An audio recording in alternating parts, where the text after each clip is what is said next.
हैं जो कैंपिंग के लिए एकदम परफेक्ट होती है। वहां से चारों तरफ का नजारा बेहद खूबसूरत दिखाई देता है और ऐसा लगता है जैसे पूरी दुनिया उनकी आंखों के सामने फैली हुई हो। इस दृश्य को देखकर सारा खुद को रोक नहीं पाती और नेचर की इस खूबसूरती की तारीफ करने लगती है, लेकिन उन्हें ये बिल्कुल भी अंदाजा नहीं होता कि उसी समय कोई अजीब सा अनजान जीव या इंसान दूर कहीं छुपकर उन्हें लगातार देख रहा होता है। दोनों इस खतरे से पूरी तरह अनजान होते हैं। रात के समय जब वो आग जलाकर उसके पास बैठते हैं और नेचर का मजा ले रहे होते हैं, तभी सारा अचानक अपनी भावनाओं पर काबू नहीं रख पाती और माइक को टेंट के अंदर ले जाने की जिद करने लगती है। और ये सब कुछ बाहर छुपा हुआ वो रहस्यमयी शख्स चुपचाप देखता रहता है। सुबह होते ही सारा की आंख खुलती है और वो देखती है कि माइक अभी भी गहरी नींद में सो रहा है। उसे जगाने के बजाय वो अकेले ही झील की तरफ चली जाती है ताकि थोड़ी शांति में नेचर को महसूस कर सके। उस समय का माहौल इतना सुकून भरा होता है कि सारा खुद को किसी जादुई दुनिया में महसूस करने लगती है। चारों तरफ हरियाली, ठंडी हवा और शांत पानी, सब कुछ इतना खूबसूरत लगता है कि वो पूरी तरह उसमें खो जाती है। लेकिन इसी शांति के पीछे एक बड़ा खतरा छुपा होता है जिसका उसे जरा भी अंदाजा नहीं होता। झील का पानी ऊपर से बिल्कुल शांत दिखता है, लेकिन असल में उसके आसपास कुछ बहुत खतरनाक चल रहा होता है। तभी अचानक उसे ऐसा महसूस होता है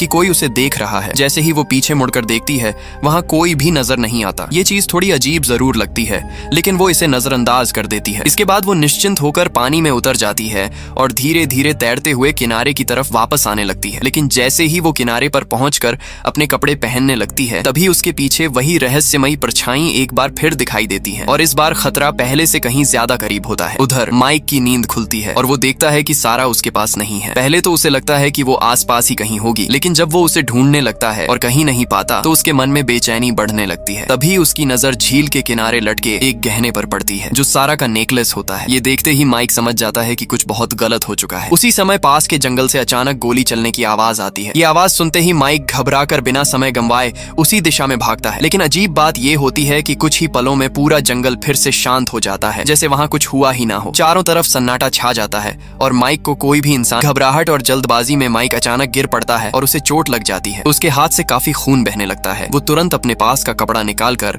घाव पर कसकर बांधता है ताकि खून रुक सके। ये सब कुछ इतनी तेजी से होता है कि माइक को समझ ही नहीं आता कि आखिर हो क्या रहा है। एक के बाद एक हो रही इन घटनाओं से उसका दिमाग सुन्न पड़ने लगता है। वो अभी खुद को संभाल ही रहा होता है कि उसे कहीं पास से लोगों की आवाज सुनाई देती है। ये आवाज सुनते ही माइक सतर्क हो जाता है और धीरे धीरे आगे बढ़ता है। जब वो पास पहुंचता है तो देखता है कि ये वही दो शिकारी हैं जिनसे वो पहले मिला था। माइक ध्यान से देखता है और उसे उनके हाथ में एक तौलिया नजर आता है जो सारा का होता है। ये देखकर उसके मन में शक और भी गहरा हो जाता है कि सारा के गायब होने के पीछे इन दोनों का ही हाथ है। माइक के पास कोई हथियार नहीं होता, इसलिए वो चुपचाप एक लकड़ी का डंडा उठा लेता है और छुपकर सही मौके का इंतजार करने लगता है। पहली नजर में तो उनमें से एक आदमी बिल्कुल सामान्य लगता है, जैसे वो सच बोल रहा हो, लेकिन जैसे ही माइक थोड़ा ढीला पड़ता है, दूसरा आदमी पीछे से चुपचाप चाकू निकाल लेता है। उसकी बातों में भी लगातार ताने और उकसावे भरे होते हैं। वो माइक का मजाक उड़ाते हुए कहता है कि वो अपनी ही गर्लफ्रेंड को संभाल नहीं पाया। ये बात माइक को अंदर तक गुस्से से भर देती है। इसके बाद माइक तुरंत अपने कैंप की तरफ वापस लौटता है, लेकिन वहां पहुंचकर वो हैरान रह जाता है। ना तो सारा वहां होती है और ना ही उनका टेंट या कोई सामान। सब कुछ अचानक गायब हो चुका होता है, जैसे वहां कभी कुछ था ही नहीं। अब माइक पूरी तरह अकेला और बेबस महसूस करने लगता है। वो फिर से जंगल में भटकने लगता है, लेकिन तभी एक अजीब सी घटना होती है। जब वो अपने घाव को कसकर बांध रहा होता है, तभी उसके ऊपर से खून की कुछ बूंदें गिरती हैं। जब वो ऊपर देखता है तो पाता है कि एक छोटा हिरण मरा हुआ लटका हुआ है, जिसे किसी ने पकड़कर टांग दिया है। ये दृश्य इतना डरावना होता है कि माइक पीछे हटने लगता है, लेकिन उसे ये बिल्कुल पता नहीं चलता कि उसके पीछे ही कोई शिकारी मौजूद है। अगली बार जब माइक को होश आता है तो उसे समझ ही नहीं आता कि वो कहाँ है। असल में उसे वही महिला बचाकर अपने घर ले आई होती है जिससे वो पहले रास्ते में मिले थे। उसका नाम एमी होता है और वो उन कुछ गिने चुने लोगों में से है जो सालों से इस जंगल के इलाके में रहते आ रहे हैं। अच्छी बात ये होती है कि माइक की चोट ज्यादा गंभीर नहीं होती और एमी द्वारा लगाए गए जड़ी बूटी के इलाज से वो कुछ ही दिनों में ठीक हो सकता है। इस दौरान माइक कई बार एमी से कहता है कि वो रेडियो के जरिए पुलिस को खबर करे, क्योंकि उसकी गर्लफ्रेंड एक दिन से लापता है। लेकिन हर बार एमी किसी न किसी बहाने से बात को टाल देती है और माइक की हालत का हवाला देकर उसे रोकने की कोशिश करती है। आखिरकार माइक के बार बार कहने पर एमी मजबूरी में रेडियो से संपर्क करने की कोशिश करती है, लेकिन थोड़ी देर बाद वो वापस आकर बताती है कि नीचे बेस पर किसी ने कॉल रिसीव नहीं किया। ये सुनकर माइक गुस्से से भर जाता है, लेकिन एमी की गंभीर नजरें देखकर वो कुछ देर के लिए शांत हो जाता है। एमी उसे दवा देती है और उसकी देखभाल करती है, लेकिन तभी वो एक ऐसी बात कह देती है जिससे माइक को उस पर शक होने लगता है। एमी माइक को उसके असली नाम से बुलाती है, जबकि माइक हमेशा अजनबियों के सामने अपना छोटा नाम ही बताता है। अब माइक को यकीन हो जाता है कि एमी जरूर कुछ छुपा रही है और हो सकता है कि वही उनके टेंट और सामान को भी ले गई हो। जब माइक उससे सवाल करता है तो एमी उल्टा उससे पूछने लगती है कि अगर उसने सच में चोरी की होती तो वो उसे बचाने के लिए इतनी मेहनत क्यों करती। लेकिन माइक उसकी बातों पर भरोसा नहीं करता और गुस्से में आकर पानी का गिलास तक फेंक देता है। एमी की ये अजीब और ज्यादा रिएक्शन देने वाली हरकत माइक के शक को और बढ़ा देती है। अब एमी के पास सच बताने के अलावा कोई रास्ता नहीं बचता। वो बताती है कि जिस रात माइक और सारा कैंप कर रहे थे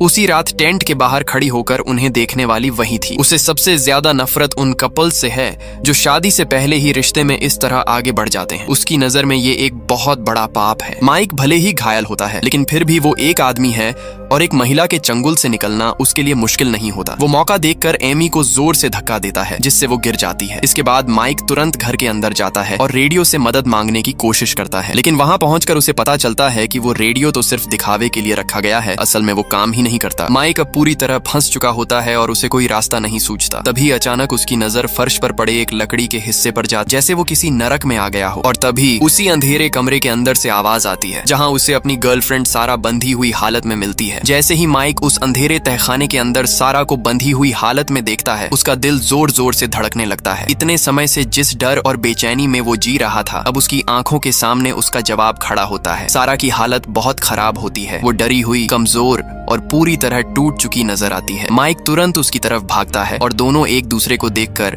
भावुक हो जाते हैं। उनकी आंखों से आंसू बहने लगते हैं, जैसे इतने वक्त का डर और दर्द अब बाहर निकल रहा हो। माइक जल्दी जल्दी सारा को बांधने वाली रस्सियां खोलने लगता है। वो किसी तरह उसे आजाद करने की कोशिश करता है और आखिरकार वो उसे खोल भी देता है। लेकिन जैसे ही सारा आजाद होती है, तभी अचानक पूरे कमरे की लाइट बंद हो जाती है। चारों तरफ अंधेरा छा जाता है और माहौल एकदम डरावना हो जाता है। तभी उन्हें एहसास होता है कि इस घर में सिर्फ एमी ही नहीं है, बल्कि कोई और भी है। अचानक अंधेरे में एक खौफनाक इंसान सामने आता है। उसका चेहरा बुरी तरह बिगड़ा हुआ होता है, जैसे किसी हादसे में झुलस गया हो। उसकी शक्ल इतनी डरावनी होती है कि सारा और माइक दोनों सहम जाते हैं। ये आदमी कोई और नहीं बल्कि एक पागल और बेहद खतरनाक कातिल होता है। माइक पहले से ही घायल होता है, फिर भी वो पूरी ताकत से उससे लड़ने की कोशिश करता है। वो आदमी बहुत ताकतवर होता है और बिना रुके माइक पर हमला करता है। माइक बार बार खुद को बचाने की कोशिश करता है, लेकिन आखिरकार वो उस दरिंदे के सामने कमजोर पड़ जाता है। वो आदमी एक भारी हथियार से माइक के सिर पर वार करता है, जिससे माइक बेहोश होकर जमीन पर गिर जाता है। इधर सारा किसी तरह उस जगह से भाग निकलती है, लेकिन उसकी मुश्किलें अभी खत्म नहीं होती, क्योंकि वो पागल आदमी उसका पीछा करना शुरू कर देता है। सारा पूरी ताकत लगाकर भागती है, लेकिन पीछे से वो आदमी लगातार उसके करीब आता जाता है। उसके हाथ में एक खतरनाक दरांती होती है, जिसे देखकर सारा का डर और भी बढ़ जाता है। जंगल के बीच भागते भागते सारा की सांसें फूलने लगती हैं, लेकिन वो रुकती नहीं। तभी अचानक उसे दूर से एक पुलिस की गाड़ी नजर आती है। ये देखकर उसके अंदर उम्मीद की एक किरण जागती है। वो पूरी ताकत लगाकर उस गाड़ी की तरफ दौड़ती है और किसी तरह उसे रोक लेती है। पुलिस की गाड़ी रुकती है और उसमें से एक पुलिस अफसर बाहर आता है। सारा उस वक्त इतनी डरी हुई होती है कि ठीक से बोल भी नहीं पाती। उसका पूरा शरीर कांप रहा होता है। पुलिस अफसर उसे शांत करने की कोशिश करता है और आसपास नजर दौड़ाता है, लेकिन वहां कोई और दिखाई नहीं देता। सारा को लगता है कि शायद उस पुलिस अफसर के आने से वो खतरनाक आदमी डरकर भाग गया है। वो थोड़ा राहत की सांस लेती है, लेकिन उसकी ये राहत ज्यादा देर टिकती नहीं है। अचानक वही खौफनाक आदमी फिर से सामने आ जाता है, जैसे वो कहीं गया ही नहीं था। अब सारा के सामने एक और चौंकाने वाला सच आता है। उसे पता चलता है कि उस पागल आदमी का नाम डीकन है और वो कोई अजनबी नहीं बल्कि एमी का अपना भाई है। कई साल पहले एक भयानक आग में उसका चेहरा बुरी तरह जल गया था और उसी हादसे के बाद वो बोलने की ताकत भी खो चुका है। इतना ही नहीं बल्कि एमी खुद भी कोई साधारण औरत नहीं होती। वो उसी पुलिस अफसर की पत्नी होती है जो अभी सारा के सामने खड़ा होता है। यानी ये पूरा मामला पहले से ही एक साजिश का हिस्सा होता है। असल में कई साल पहले एमी के साथ एक हादसा हुआ था, जिसमें उसका गर्भपात हो गया था। उस घटना के बाद वो कभी मां नहीं बन पाई। इसी वजह से उसका मानसिक संतुलन धीरे धीरे बिगड़ने लगा। उसके अंदर एक अजीब और खतरनाक सोच जन्म लेने लगी। वो उन कपल्स से नफरत करने लगी जो शादी से पहले ही शारीरिक संबंध बनाते हैं। उसकी नजर में ये बहुत बड़ा पाप था, लेकिन उसकी सोच यहीं तक सीमित नहीं रही। उसने इस नफरत को एक खतरनाक जुनून में बदल दिया। वो ऐसे कपल्स को पकड़कर अपने घर लाती थी और उन्हें मजबूर करती थी कि वो बच्चा पैदा करें। उसका मानना था कि इस तरह वो अपने खोए हुए बच्चे की कमी को पूरा कर सकती है। ये सोच इतनी विकृत और खतरनाक थी कि उसने कई मासूम लोगों की जिंदगी बर्बाद कर दी। तहखाने में जो भ्रूण रखे हुए थे वो उन सभी लोगों के थे जिन्हें उसने सालों से अपना शिकार बनाया था। जो भी कपल उस जंगल में घूमने आता वो शायद ही कभी जिंदा वापस पास लौट पाता। सबसे डरावनी बात यह थी कि उसका पति, जो एक पुलिस अफसर था, वो भी इस सब में उसका साथ देता था। वो अपनी पत्नी की इस पागलपन भरी ख्वाहिश को पूरा करने के लिए उसके हर अपराध में मदद करता था। अपनी ताकत और पोजीशन का इस्तेमाल करके वो सबूत छुपाता और लोगों को गायब करने में उसका साथ देता था। अब माइक और सारा भी उसी खतरनाक जाल में फंस चुके थे। एमी और उसका परिवार उन्हें भी उसी मकसद के लिए इस्तेमाल करना चाहते थे, लेकिन माइक इस बात को किसी भी हालत में स्वीकार करने को तैयार नहीं था। उसे पता था कि अगर उसने हार मान ली तो ना सिर्फ उनकी बल्कि उस बच्चे की भी जिंदगी बर्बाद हो जाएगी। लेकिन उसके इनकार का नतीजा भी बहुत खतरनाक होता है। उसे बार बार पीटा जाता है, उसे दर्द दिया जाता है ताकि वो झुक जाए। दूसरी तरफ सारा को भी नहीं छोड़ा जाता। जब वो माइक को मनाने में नाकाम रहती है तो एमी गुस्से में आकर उसकी एक उंगली तक काट देती है। इतनी यातना सहने के बाद सारा का मन डगमगाने लगता है। वो डर और दर्द के बीच टूटने लगती है, लेकिन माइक अब भी अपने फैसले पर अड़ा रहता है। उधर पुलिस अफसर सबूत मिटाने के लिए माइक की गाड़ी को झील में डुबो देता है ताकि किसी को कोई शक ना हो। उसे लगता है कि अब सब कुछ कंट्रोल में है, लेकिन उसे नहीं पता होता कि कहानी अब एक नए मोड़ पर जाने वाली है। उधर दूसरी तरफ सारा की माँ को पहले से ही शक होने लगता है कि कुछ ठीक नहीं है। उसे पता होता है कि उसकी बेटी इस जंगल वाले इलाके में घूमने आई है, लेकिन कई दिन बीत जाने के बाद भी सारा घर वापस नहीं लौटती और ना ही उसका कोई संपर्क हो पाता है। बार बार फोन करने के बावजूद कोई जवाब नहीं मिलता, जिससे उसकी चिंता और बढ़ जाती है। आखिरकार वो अपनी बेटी को ढूंढने के लिए इनाम तक घोषित कर देती है ताकि कोई भी जानकारी देने के लिए आगे आए। इसी बीच पुलिस स्टेशन में भी इस मामले को लेकर हलचल शुरू हो जाती है। सारा की मां की तरफ से कुछ फोटो और जानकारी भेजी जाती है और वहां काम करने वाली एक महिला कर्मचारी तुरंत ये जानकारी पुलिस अफसर तक पहुंचा देती है। इसके बाद वही पुलिस अफसर, जो असल में इस पूरे खेल का हिस्सा होता है, दिखावे के लिए जांच शुरू करता है और उसी जंगल में जाकर पहले मिले उन दो शिकारियों से पूछताछ करता है। शुरुआत में वो शिकारी किसी भी तरह के झंझट में नहीं पड़ना चाहते, इसीलिए वो ज्यादा ध्यान नहीं देते। लेकिन जैसे ही उन्हें पता चलता है कि सारा की मां ने अच्छी खासी इनाम की रकम रखी है, उनकी नीयत बदल जाती है। इधर कुछ दिनों बाद डीकन को एक मौका मिल जाता है। जब सारा अकेली होती है तो वो चुपचाप तहखाने में घुस जाता है। उसकी नजर पहले से ही सारा पर थी और उसकी नीयत बहुत खराब होती है। आगे जो कुछ होता है वो इतना भयानक और शर्मनाक होता है कि उसे खुलकर बताना भी मुश्किल है। बस इतना समझ लो कि सारा के लिए वो पल एक और डरावना सपना बन जाता है। जब पुलिस अफसर को इस बात का एहसास होता है कि कुछ गड़बड़ हो गई है, तब तक बहुत देर हो चुकी होती है। उसी रात वो दोनों शिकारी चुपके से पुलिस अफसर के घर के पीछे पहुंचते हैं। उन्हें पहले से ही इस परिवार पर शक होता है और इनाम के लालच में वो अंदर घुसकर सच्चाई जानने की कोशिश करते हैं। लेकिन उनका ये फैसला उनकी सबसे बड़ी गलती साबित होता है। उनमें से एक जैसे ही अंदर जाता है, उसे तहखाने का रास्ता मिल जाता है, लेकिन वो कुछ समझ पाता उससे पहले ही एमी उसे गोली मार देती है। बाहर खड़ा दूसरा शिकारी जो पहरा दे रहा होता है, उसे भी कुछ अजीब आवाज सुनाई देती है और वो तहखाने के दूसरे रास्ते तक पहुंच जाता है। लेकिन उसकी छोटी सी गलती उसे भी भारी पड़ती है और आखिरकार वो भी मारा जाता है। इस तरह दोनों शिकारी भी इस खौफनाक खेल का शिकार बन जाते हैं। अब पुलिस अफसर यानी क्लाइड समझ जाता है कि मामला हाथ से निकल सकता है। अगर इन शिकारियों को शक हुआ है तो जल्दी ही और लोग भी यहाँ तक पहुंच सकते हैं। इसलिए वो अब और इंतजार नहीं करना चाहता और चाहता है कि सारा जल्दी से गर्भवती हो जाए ताकि उनका मकसद पूरा हो सके। लेकिन जब क्लाइड तहखाने में वापस जाता है तो वहाँ का नजारा देखकर वो हैरान रह जाता है। माइक किसी तरह अपनी रस्सियां काट चुका होता है और अब वो आजाद खड़ा होता है। क्लाइड कुछ समझ पाता उससे पहले ही माइक उस पर हमला कर देता है। इस बार माइक पहले से तैयार होता है और मौका देखकर वो क्लाइड को मार गिराता है। कुछ देर बाद जब एमी वापस आती है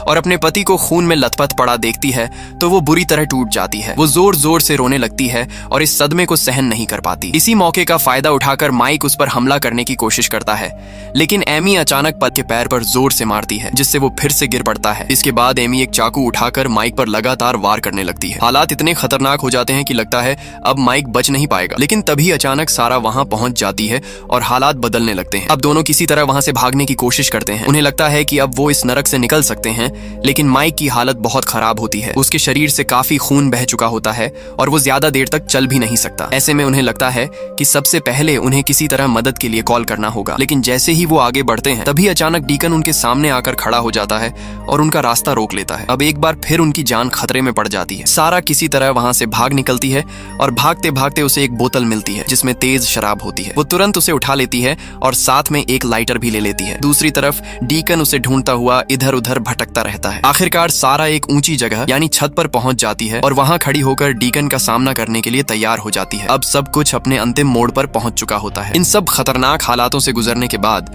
आखिरकार सारा एक बार फिर माइक के पास पहुंचती है। दोनों एक दूसरे को देखकर भावुक हो जाते हैं और गले लगकर रोने लगते हैं। ऐसा लगता है कि अब शायद सब ठीक हो जाएगा, लेकिन किस्मत को कुछ और ही मंजूर होता है। उसी समय एमी जो बेहोश पड़ी थी अचानक होश में आ जाती है, लेकिन अब तक बहुत देर हो चुकी होती है। माइक की हालत इतनी गंभीर हो चुकी होती है कि उसके शरीर से बहुत ज्यादा खून बह चुका होता है। धीरे धीरे उसकी सांसें कम होने लगती हैं और आखिरकार वो सारा की बाहों में दम तोड़ देता है। जिस सफर की शुरुआत एक खूबसूरत वीकेंड और रोमांच के साथ हुई थी, उसका अंत एक दर्दनाक त्रासदी में होता है। एक छोटी सी गलती, एक गलत फैसला और सब कुछ खत्म हो जाता है। यहीं इस कहानी का अंत हो जाता है। अगर आपको वीडियो अच्छी लगी हो तो वीडियो को लाइक एंड चैनल को सब्सक्राइब जरूर करें।